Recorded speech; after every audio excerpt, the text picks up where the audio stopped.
안녕하세요. 3월 6일 수요일 큐티 가이드 시작하겠습니다. 오늘 말씀은 빌립 집사가 사마리아에 가서 복음을 전하는 그런 장면입니다. 1번입니다. 예루살렘 교회에 일어난 일은 무엇입니까? 1절과 4절을 한번 보시기 바라요. 스데반이 순교한 후 유대인들은 그리스도인들을 훨씬 더 심하게 핍박하기 시작했거든요.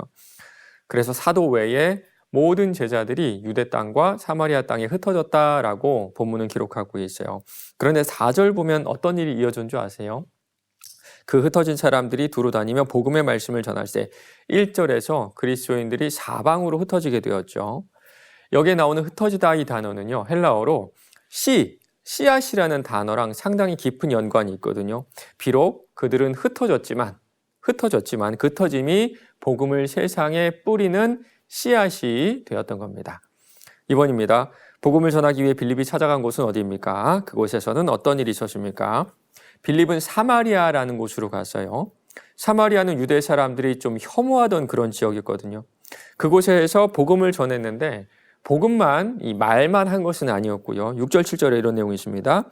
무리가 빌립의 말도 듣고 행하는 표적도 보고 한 마음으로 그가 하는 말을 따르더라. 많은 사람에게 붙었던 더러운 귀신들이 크게 소리를 지르며 나가고 또 많은 중풍병자와 못 걷는 사람이 나으니 병이 낫고 귀신이 떠났습니다.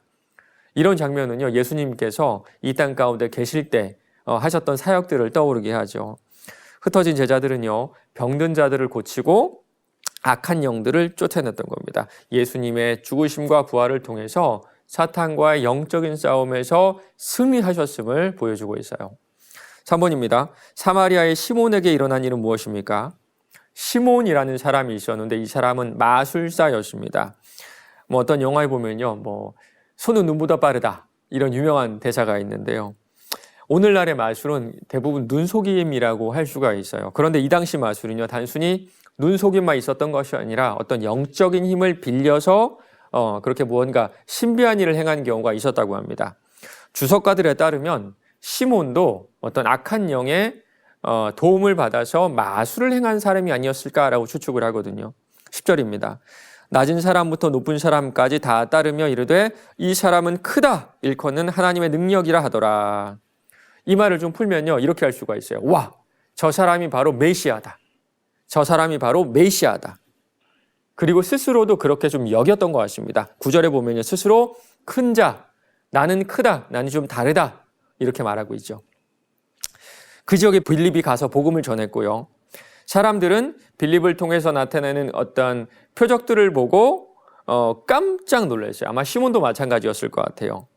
빌립이 행하는 그런 일들은요, 내가 귀신의 힘을 빌려서 하는 그것과는 완전히 차원이 다른 그런 일들을 했거든요. 병을 고친다거나 또 귀신을 쫓아낸다거나.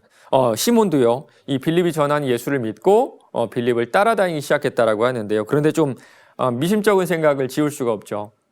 시몬은요, 복음 때문이 아니라 그가 보이는 표적이 놀라워서 복음을 믿었다, 그리고 빌립을 따랐다 그럽니다. 성경에 나오진 않지만 어떤 글에 보면요, 오늘 나오는 이 시몬이 그 초대교회 당시에 어떤 이단을 창시하는 창시자가 되었다라는 그런 기록도 있거든요.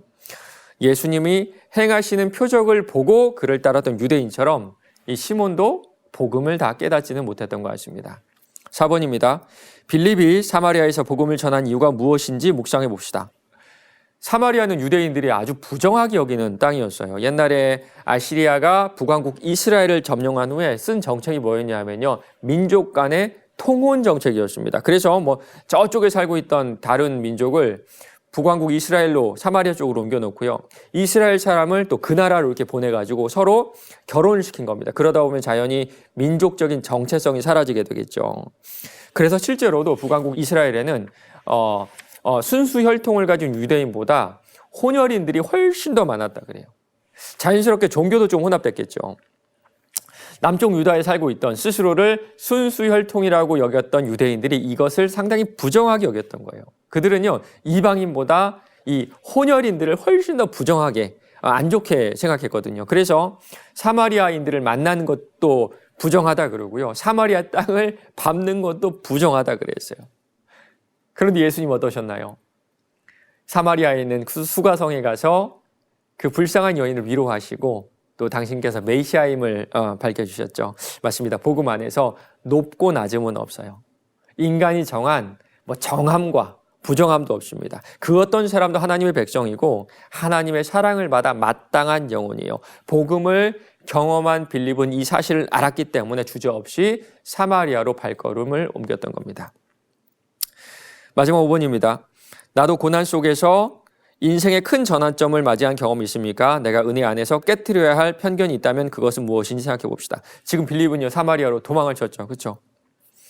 어쩌면 복음을 알기 전까지 빌립도 평범한 유대인으로서, 남쪽 유다인으로서 사마리아에 대한 편견이 있었을 것 같아요. 그러나 복음 안에서 모든 차별과 모든 편견이 사라지고 그저 그들을 한 사람, 하나님이 사랑하시는 한 영혼으로 볼 수 있게 되었습니다. 특별히 박해를 통해서 이런 편견을 깰 수 있는 기회를 얻었죠.